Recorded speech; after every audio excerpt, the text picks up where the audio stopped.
What's going on, YouTube? This is the grading the 2024 running back class according to me. I know you just probably saw the quarterback one. Let's take a look at the running backs. All right, let's get it. It's showtime, folks. It's showtime. All right, 2024 running backs. So same thing, rookie prospect grades. I got generational elite, elite light, great, good, average, slightly below average, and then practice squad guys. Here on the bottom, I have some examples of little emojis. Potential diamond in the rough, sleeper pick, dart throws. I'll be targeting myself and some of my favorite players. I actually don't have any film on this one for these videos for you guys because I don't have enough time to get these done. But let's take a look here, for example. All right, so I said there's no Bijan Robinson in this class. There's no Bijans. There's no Jameer Gibbs. There's no DeAndre Swift. Najee Harris, Travis, none of those guys. No Jonathan Taylors. And then, no Brees Halls. Then you get into the area where it's like, okay, yeah, maybe like Kenneth Walker, Nick Chubb, Cam Akers, Montgomery, and maybe Clyde Edwards-Helaire if you believe in that. I'd say Dobbins is a better example, or Javonte Williams. So Joe Mixon, right? They're all kind of in that same type of group. So take a look at my running back one for grades. So Jonathan Brooks, he graded out as a great running back prospect. I think he goes round 2. Guys around that area, Kenneth Walker, Cam Akers, Derrick Henry, Dobbins, Javonte Williams. So I definitely think he's going to be a serviceable running back. Definitely can be Val Cow running back. Be great for fantasy, great for an NFL team, whoever picks him up. My biggest concerns with him are the injuries. I think he's smaller. I worry about his speed. I mean, he's got flags, but he's definitely solid. Production was well. I mean, he was fine. I mean, he took over after Bijan and Roshan left. I think he's going to be a good running back that you can pick up for fantasy as well for the NFL. Trey Benson, the more I watched Trey Benson, the more I had some concerns about what people actually think he's going to be used in the NFL versus actually what he is. So I think Benson's more of a change of pace back, and I think he'd be better suited with another, maybe a starting running back. So I think he's going to need time and reps before he actually takes over the full workload. He's got size and speed, and dude's a beast in terms of athleticism for sure. He's right there. But I do have some concerns with him. I think feel like he'll probably be more like a Nick Chubb to start off with, be solid, but then he's gonna have to slowly ramp up and then learn the offense and learn the speed of the NFL, and then he'll be probably pretty good. Blake Corum, another running back here, RB 3 for me in terms of grading. I don't think Corum's he's not the biggest guy, but I don't think he's going to be a 3-down guy as well. I think he'll be kind of a role where he's, committee role where he'll either be first couple downs and then some third down options sprinkled in there. I mean, he's small. He struggles against pass protection. He's got good hands. He's got more agility and elusiveness. And I think people give him credit for. He's very nimble. He's got good feet. I think he'll be a solid RB2, RB3 on the team. Jalen Wright, man, I have concerns about Wright.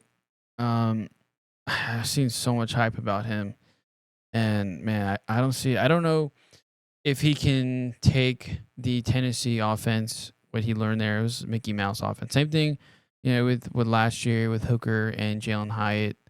Hoople is literally the guy that just confuses the NFL with his offense. I think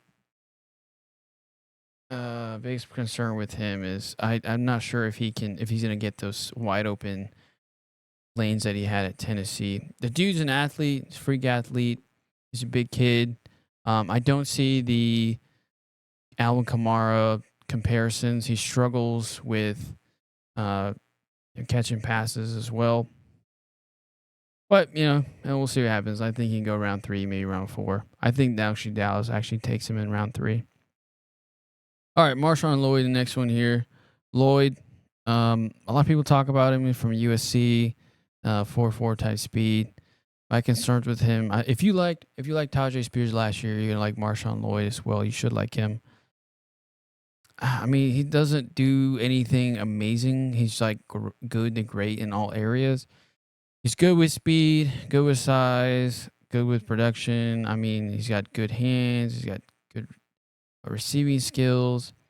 He's a good runner. He's not great in any of these areas. Again, he's just I think he's a good complementary back to a real primary, maybe first two down running back. I mean, yeah, he could take over the full workload, kind of like a Tajay Spears, but he's gonna have somebody else right next to him, like a Tony Pollard, a faster guy next to him. So maybe right, Jalen Wright and Marshawn Lloyd team up on the same team, and they could, they could work together. Audric Estimate, man, I was so high on Estimate, but man, that 40 time at the combine was just really bad. 4.7. I know he ran like the 4.5s at his pro day, but man, I don't know. He's phenomenal in terms of production on film. He's amazing. I thought, man, he's the guy, but we see time and time again guys that slow. They don't do that well in the NFL. Maybe it's something in Notre Dame water. Maybe he ends up being the Kyron Williams type guy and just starts dominating once he gets to start and the team trusts him. He'll be situation based. All these guys after Lloyd, in my opinion, are going to be situation based. Will Shipley, I like. Great receiver, great athleticism.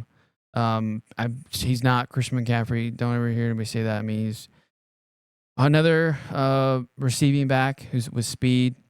Bucky Irving, I have no idea what's going to happen with him, man. He might drop to like 5 or 6 round. Braylon Allen, big dude, slow. I don't think he's very agile. He comes down pretty easily, in my opinion, for being a big guy. I'm not a huge fan of any of these running backs after the first two, but there's another guy, Tyrone Tracy. So he just converted. He's kind of like literally like Tony Pollard from Memphis, or Antonio Gibson, that was a receiver, then converted to running back, and then was only productive pretty well, and then declared. So Tyrone Tracy's kind of in the same mold as Gibson and Pollard. I think he's not. I think he's pretty fast. I think he ran the 4.4s. But on tape, I don't think he's as fast as some of the guys that like Tony Pollard and Tony Gibson. But he could definitely be a 3-down back in the NFL. But kind of like more of a David Montgomery, but a little shorter and probably a little bit faster. Dylan Labe, receiving back. Everybody here is also a committee back here going forward. Some guys I like. I like Rasheen Ali. I know he had that bicep injury.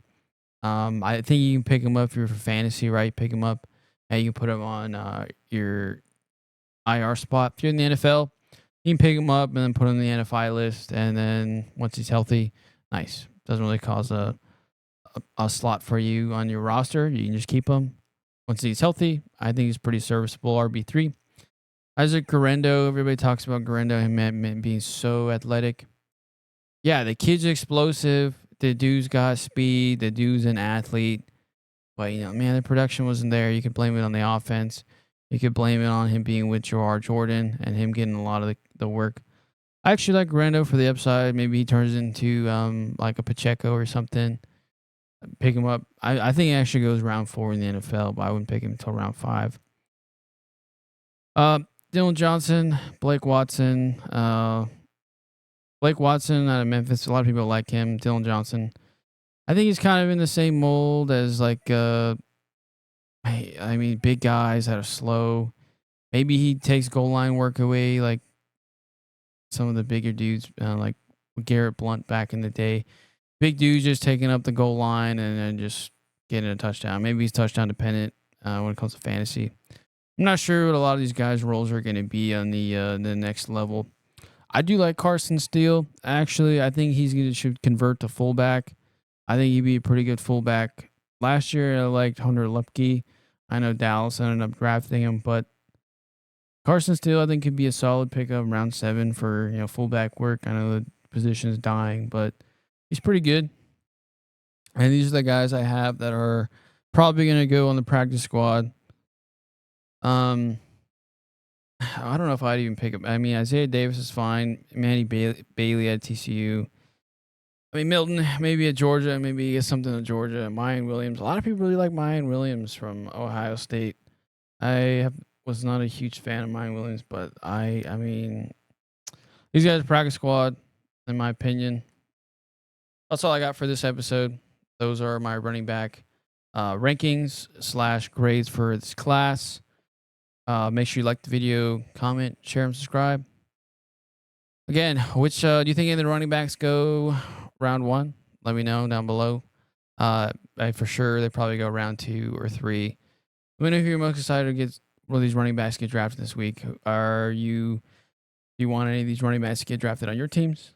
Let me know. Follow me on @DynastyBus on Twitter. Join our Discord, link in the description down below. Thanks for joining me in the episode. I got the receiver ones coming up, as well as the tight ends. If you haven't checked out the quarterback one, check out the QB one. All right. Thanks for tuning in. I'll see you on the next one. Peace.